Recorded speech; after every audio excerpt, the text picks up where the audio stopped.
Hey everyone, so today I took a trip up to North Jersey because I wanted to go see in person what is likely going to be one of, if not the most popular color choice for the 2022 GT500.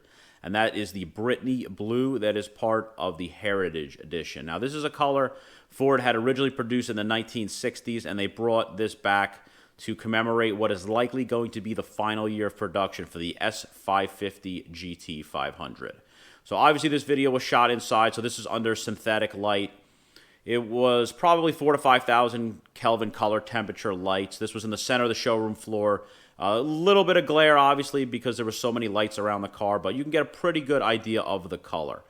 It is a very, very light blue color. At some angles, it kind of almost looks silver to a degree. I'm sure outside it'll look a little bit different, but this car also had the painted Wimbledon white stripes on it. This was a golden ticket car, and because this has the painted stripes, you get the GT500 integrated into the stripes itself. Now, so those are clear coated over, and they actually look really good.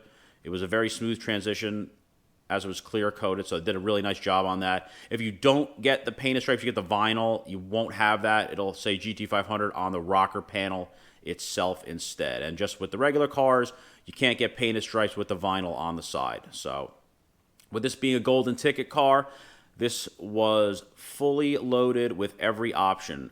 Heritage Edition, carbon fiber track pack, painted over the top stripes, tech package, and then this had the optional cover added to it.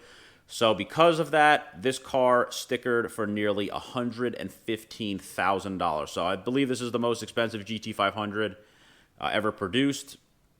And you can see on the window sticker all the options it has, basically every single one,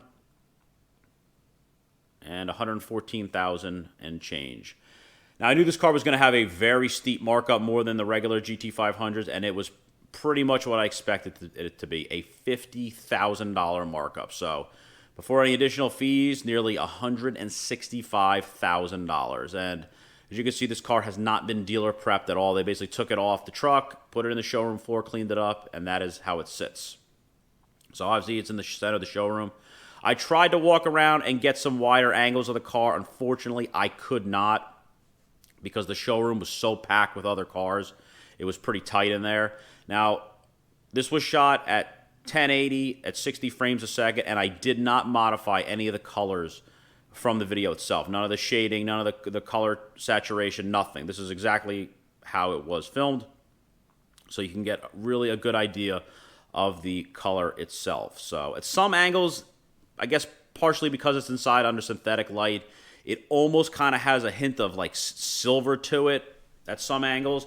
And another thing I did notice is, now I'm sure this is because the body is made up of various materials. The fenders are one material, the doors and the quarter panels and fender another, and the bumpers are a different material, that some of the body panels, you can kind of see it right there, they almost have a different color to them, and I'm guessing maybe it's because of the different materials. I'd seen that on some other cars, like that race red base car I looked at about a week or two ago. The front looked a little bit different, but you'll see as I walk around the car, the bumper looks a little bit different from the quarter panels, and the fender looks a little bit different from the front fascia. So I'm guessing it's just because of the materials underneath, but I have seen that on other GT500s. But for someone that likes lighter colors, this might be a color that you like a lot. It is kind of silvery, but it does have a very light hint of blue to it. And if you like the heritage aspect of it and the connection to the 1960s, this might be a color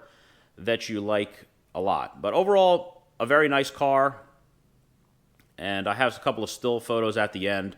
I will put in the description below the link to this. This is up at All American in Hackensack, New Jersey. If anybody wants to inquire about this vehicle, just keep in mind it does have a $50,000 markup on it. And I have a couple of wide angle still frames at the very end to show the car. So I hope you enjoyed the video. Thanks for watching.